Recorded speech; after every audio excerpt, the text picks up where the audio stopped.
ओम शांति। 24 मार्च 1982 की ब्राह्मण जीवन की विशेषता की पवित्रता की वाणी हम सुन रहे थे। इसमें हमने पहली विशेषता देखी कि सुख शांति के प्राप्ति स्वरूप के आधार पर मनसा पवित्रता को चेक कर सकते हैं।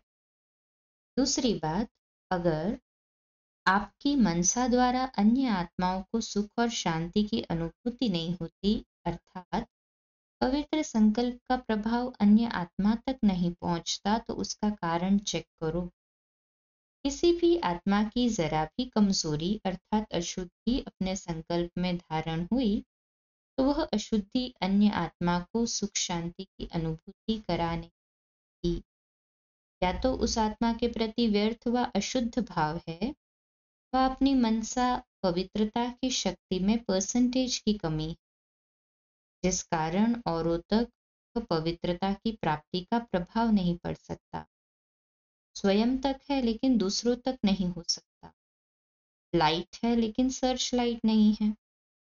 तो पवित्रता के संपूर्णता की परिभाषा है सदा स्वयं में भी सुख शांति स्वरूप और दूसरों को भी सुख शांति की प्राप्ति का अनुभव कराने वाले। ऐसी पवित्र आत्मा अपनी प्राप्ति के आधार पर औरों को भी सुख और शांति शीतलता की किरणें फैलाने वाली होगी। तो समझा संपूर्ण पवित्रता क्या है? पवित्रता की शक्ति इतनी महान है जो अपनी पवित्र मनसा अर्थात शुद्ध वृत्ति द्वारा प्रकृति को भी परिवर्तन कर लेते। मनसा पवित्रता की शक्ति का प्रत्यक्ष प्रमाण है प्रकृति का भी परिवर्तन। स्व परिवर्तन से प्रकृति का परिवर्तन, प्रकृति से पहले व्यक्ति, व्यक्ति परिवर्तन और प्रकृति परिवर्तन। इतना प्रभाव है मनसा पवित्रता की शक्ति का। आज मनसा पवित्रता को स्पष्ट सुनाए, फिर वाचा और कर्मणा अर्थात संबंध और संपर्क में संपूर्ण पवित्रता की परिभाषा क्या है वह आगे सुनाएंगे। अगर पवित्रता की परसेंटेज में 16 कला से 14 कला हो गए तो क्या बनना पड़ेगा? जब 16 कला की पवित्रता अर्थात संपूर्णता नहीं तो संपूर्ण सुख शांति के साधनों की भी प्राप्ति कैसे होगी? युग बदलने से महिमा ही बदल जाती। उसको सतो प्रधान, उसको सतो कहते हैं।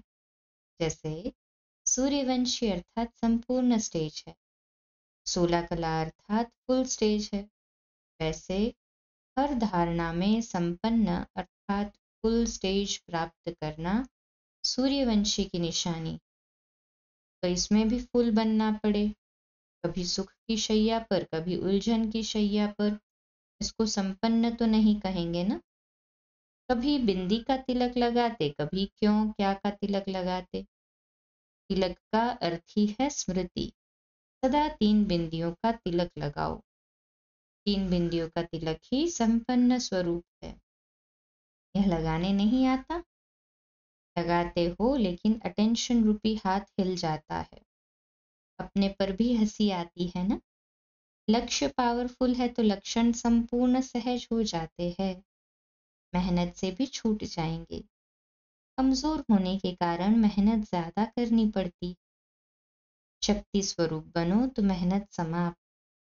अच्छा, सदा सफलता हमारा जन्म सिद्ध अधिकार है।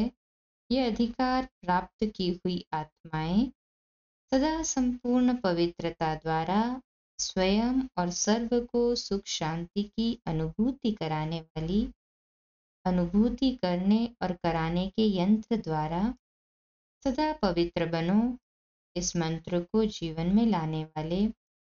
ऐसे संपूर्ण पवित्रता सुख शांति के अनुभवों में स्थित रहने वाले बाप समान फरिश्ता स्वरूप आत्माओं को बाप दादा का याद प्यार और नमस्ते।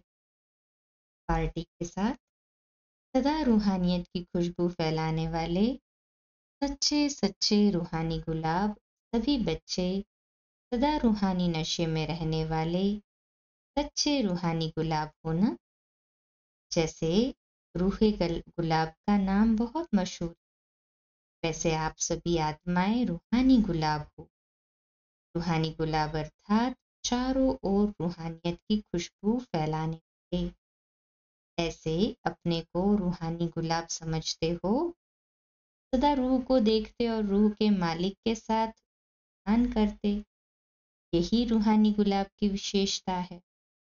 सदा शरीर को देखते, रूह अर्थात आत्मा को देखने का पाठ पक्का है ना। इसी रूह को देखने के अभ्यासी रूहानी गुलाब हो गए। बाप के बगीचे के विशेष पुष्प हो, क्योंकि सबसे नंबर 1 रूहानी गुलाब हो।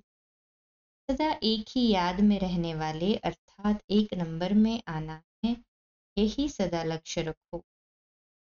तो दीदी जी दिल्ली मेले की ओपनिंग पर जाने की छुट्टी ले रही, सभी को उड़ाने के लिए जा रही हो ना। याद में, स्नेह में, सहयोग में, सब में उड़ाने के लिए जा रही। ये भी ड्रामा में बाय प्लॉट्स रखे हुए है, तो अच्छा है। आत्मा ही प्लेन बन गई। जैसे प्लेन में आना जाना मुश्किल नहीं, वैसे आत्मा ही उड़ता पंछी हो गई, इसलिए आने जाने में सहज होता है। ये भी ड्रामा में हीरो पार्ट है, थोड़े समय में भासना अधिक देने का। तो ये हीरो पार्ट बजाने के लिए जा रही। अच्छा, सभी को याद देना और सदा सफलता स्वरूप का शुद्ध कल्प रखते आगे बढ़ते चलो, यही स्मृति स्वरूप बनाकर आना।